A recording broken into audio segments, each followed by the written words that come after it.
wasaaradda caafimaadka xukuumadda federaalk ee Soomaaliya ayaa xaqiijisay in kiiskii ugu horeeyay ee cudurka coronavirus laga helay muwaadin u dhashay Soomaaliya kaas oo lagu hayo goob loogu talagalay in lagu karantiineeyo dadka uu haleelay cudurkaasi.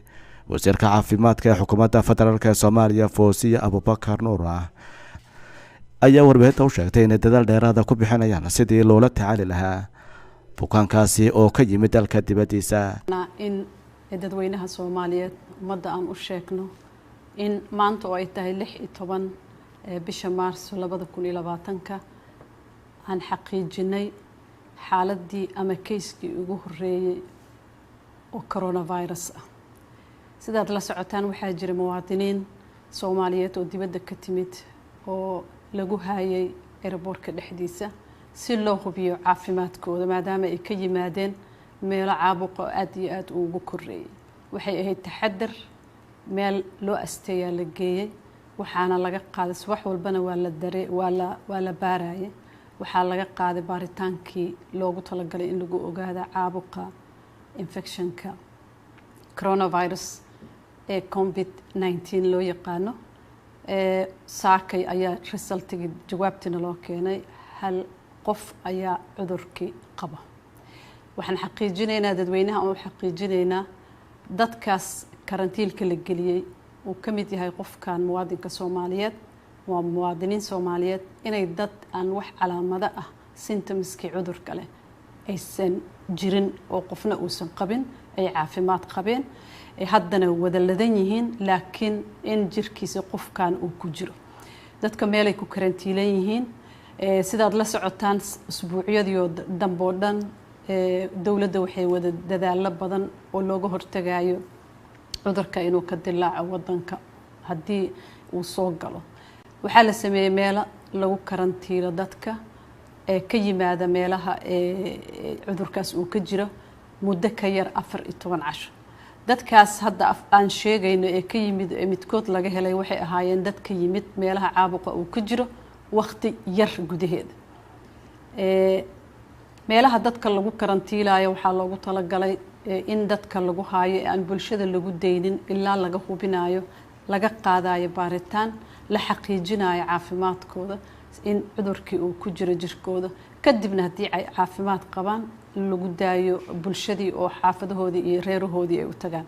dawladda dadaal badan ay sameysay meeshaas lagu karantiilayo waa diyaar waqti yar gudaheeda waliba aad loogu dadaalo la isugu tagay dawladda ee xubnaheeda kala duwan xafiiska ra'iisul wasaaraha uu hogaaminayo.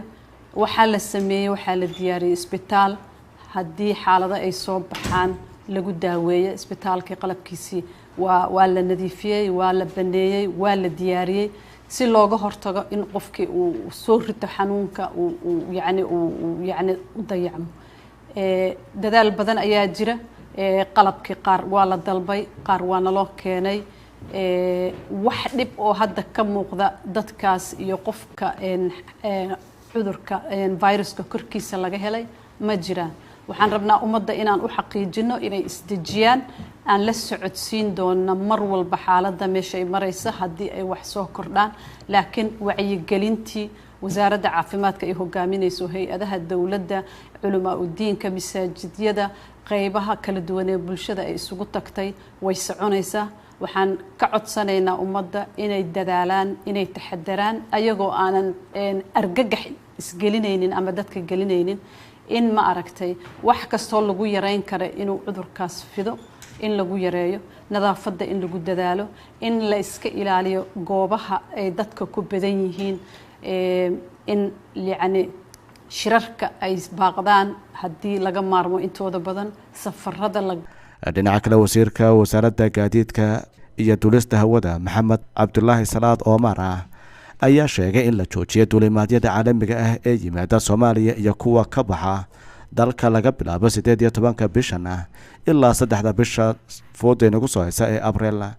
wasiir Omar oo kulan degdeg ah la qaatay ra'iisul wasaaraha dawladda federaalk Soomaaliya Xasan Cali Khayre iyo mas'uuliyiin ka tirsan wasaaradda duulista ayaa sheegay in sababta tallaabadan ay u qaadeen ay tahay ka feejignaanta laga muujinayo cudurka coronavirus oo kiiskiisii ugu horeeyay laga helay Muqdisho. Maxamed Cabdullaahi Omar ayaa sheegay in dawladdu ay mudnaan gaar ah siin doonto diyaaradaha dalka u yimaada howlaha bini'aadamnimada. cudurka coronavirus ayaa farabaas ku haya dunida inteeda kale, waxaana Soomaaliya ay noqonaysaa dalkii saddexaad ee ku yaala bariga Afrika ee laga helay cudurkaasi, iyadoo hore looga xaqiijiyay cudurkana in uu ka dilaacay dalalka Kenya iyo Ethiopia. daawashadaadu waa muhiim meel kasta aad joogto daawade, fadlan ka mid noqo ku dhawaad 1 milyan ee ku xidhan bartayda Facebook si aad uga mid noqoto like gare, sidoo kale subscribe gare bartayda YouTube-ka ee Saab TV si aad uga mid noqoto dadka ugu horeeya ee hela wararka, barnaamijyada iyo warbixinaha aan idin soo gudbino. meel kasta aad adduunka daafihiisa ka joogto la soo deg abka Saab TV, sidoo kalena booqo website-ka saabtv.com. fadlan nagu xidhnow.